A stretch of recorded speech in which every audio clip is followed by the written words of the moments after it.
चाय की दुकान पर बैठा वो बूढ़ा आदमी हर सुबह आता था। कपड़े पुराने थे पर सफाई से पहने हुए।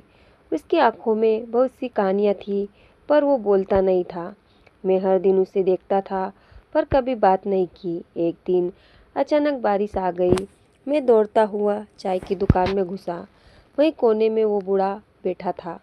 भीगते हुए मैं उसके पास जाकर बैठ गया। उसने बिना कहे मेरे लिए भी चाय मंगवा दी। मैंने कहा, आप रोज आते हो? उसने हंसकर कहा, हाँ बेटा, यह ज़िंदगी मिलती है। उसकी ये बात सुनकर मैं चौंक गया। ज़िंदगी, एक चाय की दुकान पर उसने मेरी आंखों में देखा और कहा, तू भी समझेगा, वक्त आने दो। मैंने पूछा, यह ज़िंदगी कैसे मिलती है? वो मुस्कुराया जैसे उसके चेहरे पर बरसों की थकान थी। हर सुबह यहाँ आता हूँ पर अकेला नहीं होता। तूने कभी किसी की खामोशी सुनी है? मैंने कहा, नहीं। तो सुन बेटा, हर चाय पीने वाला कुछ लेकर आता है और कुछ छोड़ जाता है। कुछ बातें, कुछ आंसू, कुछ मुस्कानें। मैं उन्हें महसूस करता हूँ। कभी कोई माँ को याद करता है तो कोई प्रेमिका को भूलने की कोशिश करता है। चाय सिर्फ स्वाद नहीं है, एक सहारा है कई टूटे दिलों का। मैं गहरी सोच में डूब गया। वो आदमी केवल पीने नहीं, महसूस करने आता था। उसकी चुप्पी अब बोलने लगी थी। मैंने पहली बार चाय की गर्मी को अंदर तक महसूस किया और उसकी बातों का असर मेरे दिल तक उतर चुका था। अगली सुबह मैं फिर उसी दुकान पर गया। वो बूढ़ा पहले से मौजूद था। मुस्कुराता हुआ उसने कहा, आज तू जल्दी आया, लग रहा है कुछ ढूंढ रहा है। मैंने कहा, आपकी बातें दिल को छू गई थी। उसने सामने एक युवक की ओर इशारा किया। वो देख, हर रोज आता है, कुछ कहे बिना चला जाता है। मैंने देखा उसकी आंखों में आंसू थे। वो चाय के साथ अपनी तन्हाई पी रहा था। बूढ़े ने कहा, हर कप की अपनी कहानी होती है, बस सुनने वाला चाहिए। मैं सुनता हूँ बेटा, इसीलिए चैन से जी रहा हूँ। मैंने पूछा, और आपकी कहानी? उसने कहा, मेरी कहानी अभी बाकी है। उसकी आंखें दूर कहीं खो गई, जैसे कोई गहरी याद उसे खींच रही हो। मैं पहली बार चुप होकर सुन रहा था। मैंने पूछा, आपकी कहानी अधूरी क्यों है? उसने जेब से एक पुरानी फोटो निकाली। एक महिला और बच्चा दोनों मुस्कुराते हुए। ये मेरी दुनिया थी, वो बोला। 20 साल पहले एक एक्सीडेंट में खो दिए इन्हें। मेरे दिल में जैसे कुछ चुभा। तब से हर सुबह यहाँ आता हूँ, शायद कहीं से उनकी खुशबू मिल जाए। उनके बिना घर मकान बन गया, पर यहाँ लोगों की कहानियों में मैं खुद को ढूंढ लेता हूँ। तब लगता है मैं अकेला नहीं हूँ। मैंने तस्वीर को देखा और उसकी आंखों में झांका। वहाँ दर्द था मगर शिकायत नहीं। मैंने पहली बार समझा तन्हाई भी इंसान को कितना गहरा बना देती है। और चाय की दुकान सिर्फ दुकान नहीं, किसी की पूरी दुनिया बन सकती है। अब मेरी सुबह की शुरुआत उसी दुकान से होने लगी। हम दोनों साथ चाय पीते और बातें करते। मैं कॉलेज का स्टूडेंट था पर असली ज्ञान तो उससे मिल रहा था। उसने कहा, जिंदगी समझनी है तो किताबें नहीं, लोगों को पढ़ो। हर इंसान एक खुली किताब है, बस उसे खोलने की हिम्मत चाहिए। मैं मुस्कुराता, नोटबुक निकालता और उसकी बातें लिख लेता। वो हंसकर कहता, मुझे लेखक मत बना देना बेटा। पर मैं जानता था उसकी बातों में किताबें थी। एक दिन मैंने कहा, आपका नाम क्या है? उसने हंसकर कहा, नाम में क्या रखा है, याद बस इंसान का व्यवहार रहता है। पर फिर भी उसने बताया, रामदयाल। मेरे लिए अब वो सिर्फ चाय वाला नहीं, एक दोस्त, एक गुरु बन गया था। मेरी जिंदगी बदलने लगी थी। हर दिन कुछ नया सिखाता था। रामदयाल चाय अब मेरी सुबह की ज़रूरत बन चुके थे। उनकी बातें किसी किताब से कम न थी। वो रोज़ मुझे किसी एक ग्राहक की कहानी सुनाते, कभी हंसी भरी, कभी आंसू भरी। उन्होंने कहा, लोग अपनी पीड़ा शब्दों में नहीं कह पाते, पर नज़रों से सब कह देते हैं। मैं पढ़ लेता हूँ क्योंकि मैं खुद भी अधूरा हूँ। उनकी एक एक बात मुझे भीतर तक हिला देती। मैंने उन्हें मोबाइल देना चाहा पर उन्होंने मना कर दिया। तकनीक में सच्चाई नहीं होती बेटा, इंसान की आंखों में होती है। अब मैं घंटों बैठा रहता, बस सुनता और सीखता। वो मेरे अनजाने में जीवन शिक्षक बन चुके थे। कई बार सोचता, अगर ये ना मिलते तो मैं किस रास्ते पर होता। शायद भीड़ में घूम दिखावे में उलझा रह जाता। अब मैं हर चेहरे में कहानी तलाशता हूँ। रामदयाल चाय ने मुझे देखने का नया नजरिया दे दिया। एक दिन मेरी परीक्षा थी, मैं तनाव में था। चाचा ने देखा और पूछा, चेहरा क्यों उतरा है? मैंने कहा, पढ़ाई ठीक है पर डर लग रहा है। उन्होंने गहरी सांस ली और बोले, डर वहाँ होता है जहाँ भरोसा कम हो जाता है।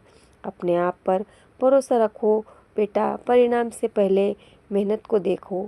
फल की चिंता छोड़, बस बीज अच्छा बो। उनकी ये बात मुझे अंदर से मजबूत कर गई। मैंने मुस्कुराकर सिर हिलाया और गहरी सुबह समय पर परीक्षा दी।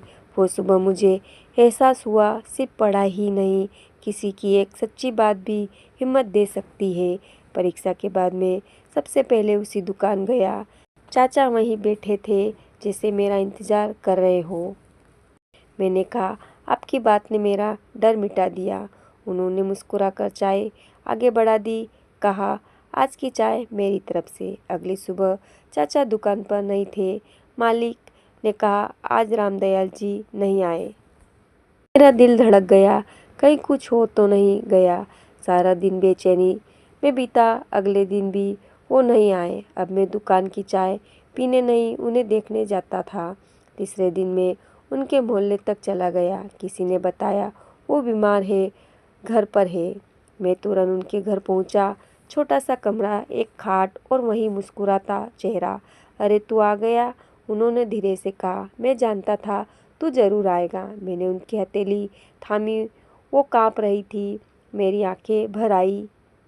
उन्होंने कहा, मैं ठीक हो जाऊंगा बेटा, ये चाय अधूरी नहीं छोड़नी मुझे। मैंने उनकी देखभाल शुरू कर दी। हर दिन कॉलेज के बाद उनके पास जाता। उनकी तबीयत धीरे धीरे ठीक होने लगी।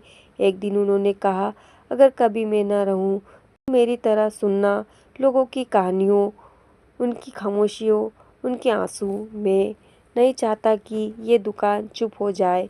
मेरे गले से आवाज़ नहीं निकली। मैंने सिर झुकाकर वादा किया, मैं ज़रूर सुनूंगा जैसे आपने सुना। उन्होंने मेरी पीठ थपथपाई और कहा, अब तू मेरा सबसे अच्छा शिष्य है।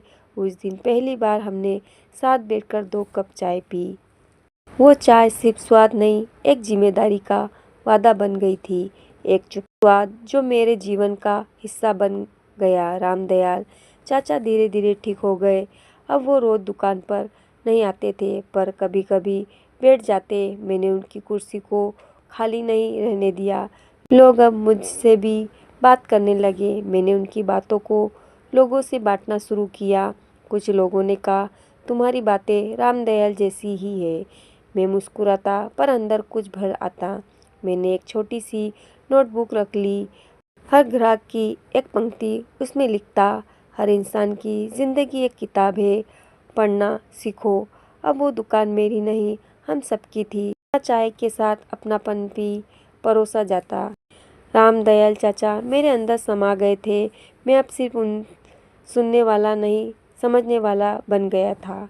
एक शाम खबर आई, रामदयाल जी नहीं रहे। मेरे पैरों तले जमीन खिसक गई। मैं दौड़कर उनकी झोपड़ी पहुंचा। उनका चेहरा शांत था, जैसे मुस्कुरा रहे हो। बगल में एक चाय का कप रखा था, अधूरा। उनकी बेटी ने कहा, वो रोज तुम्हारे जिक्र करते थे, मेरा बेटा अब सुनना सीख गया है। मैं फूट फूट कर रोया। मेरे जीवन से एक अध्याय चला गया था। दूसरे दिन मैंने उनकी कुर्सी पर बैठकर पहली बार खुद चाय बनाई। हर ग्राहक को उसी अपनापन से दी। लोगों ने कहा, आज चाय में कुछ अलग स्वाद है। मैंने अंदर से कहा, आज इसमें रामदयाल चाचा की आत्मा है। एक चाय वाला जिसने मुझे इंसान बना दिया। अब हर सुबह चाचा की याद में पहला कप उनके नाम का बनता है। मैं उनकी बातें याद करता हूँ और वहीं दोहराता हूँ। लोग अब मुझसे सलाह लेने आते हैं। मैं उन्हें कुछ नहीं सिखाता, बस सुनता हूँ, क्योंकि चाचा ने सिखाया, सुनना भी एक कला है। कई बार कोई रो देता है, कोई हंसता है। हर दिन कोई नई कहानी सामने आती है और मैं चाचा की तरह उसे अपने दिल दर्ज कर लेता हूँ। उनकी पुरानी कुर्सी अब मेरी ताकत है। वो कुर्सी अब भी बोलती है, बस आवाज़ धीमी है। चाय की दुकान अब भी वैसी है, पर ज़रा ज़्यादा सजीव लगती है, क्योंकि अब वहाँ सिर्फ एक चाय नहीं, अनुभव भी परोसे जाते हैं। रामदयाल चाचा की सीखें अब मेरी सांसों में घुल गई है। मैं जानता हूँ वो कहीं ना कहीं अब भी मेरे पास है। मैंने दुकान का नाम बदल दिया। रामदयाल की यादें। लोग अब दूर दूर से आते हैं बस एक कप चाय के लिए, पर असल में उन्हें तलाश होती है सुकून की, अपनेपन की। मैं उन्हें वही देता हूँ जैसा चाचा ने मुझे दिया था। मैंने चाय के साथ एक छोटी सी किताब भी रखी, जिसमें हर ग्राहक कुछ लिख सकता है। आज जो भी मन में हो यहाँ लिख जाओ। वो किताब अब 100 से ज़्यादा कहानियों से भर चुकी है। हर पन्ना चाचा की सीख को आगे बढ़ा रहा है। लोग अब मुझे चाय वाला गुरुजी कहते हैं। मैं हंसता हूँ, पर दिल से महसूस करता हूँ, कभी सोचा नहीं था कि एक कप चाय मेरी ज़िंदगी को बदल देगी। पर वो कप आज अनगिनत दिलों को जोड़ रहा है। रामदयाल चाचा का सपना अब जिंदा है। हर घूंट में एक दिन एक लड़का दुकान पर आया, चेहरा उतरा हुआ, आंखें भारी। मैंने उसे बिना पूछे चाय दे दी। वो चौंका और मुस्कुराया। आपने पूछा नहीं? मैंने कहा, हर चुप्पी की जुबान होती है बेटा। उसकी आंखें भर आई। मैंने उसके पास बैठकर कहा, बोलना मत, बस चाय पी लो। वो चाय खत्म होते होते खुलने लगा। अपने दुख, अकेलापन और अधूरे उम्मीदें बांट गया। जाते जाते बोला, आपसे मिलकर सुकून मिला। मैंने देखा नया रामदयाल पैदा हो चुका था। किसी और की ज़िंदगी में अब मैं वही काम कर रहा था जो कभी चाचा ने मेरे लिए किया था। दुकान वही है, लोग नए हैं, कहानियाँ ताज़ा हैं, पर हर कप में अब भी चाय की आत्मा बसी है। मैंने सीखा, ज़िंदगी महंगे कपड़ों या बड़ी गाड़ियों में नहीं होती, बल्कि एक कप साधारण चाय में भी मिल सकती है, अगर साथ में सच्ची बात और सुनने वाला दिल हो। रामदयाल चाचा चले गए, पर उन्होंने मुझे अनमोल खजाना दे दिया। अब मैं चाय नहीं बेचता, मैं रिश्ते बनाता हूँ। हर दिन एक नई कहानी सुनाता हूँ और उसे अपने अंदर समेट लेता हूँ। कई लोग आते हैं और कहते हैं, चाय तो बस बहाना है। मैं मुस्कुराता हुआ और कहता हूँ, तो चलिए एक कप चाय हो जाए, क्योंकि ज़िंदगी अब भी वही मिलती है, एक कप चाय में। धन्यवाद।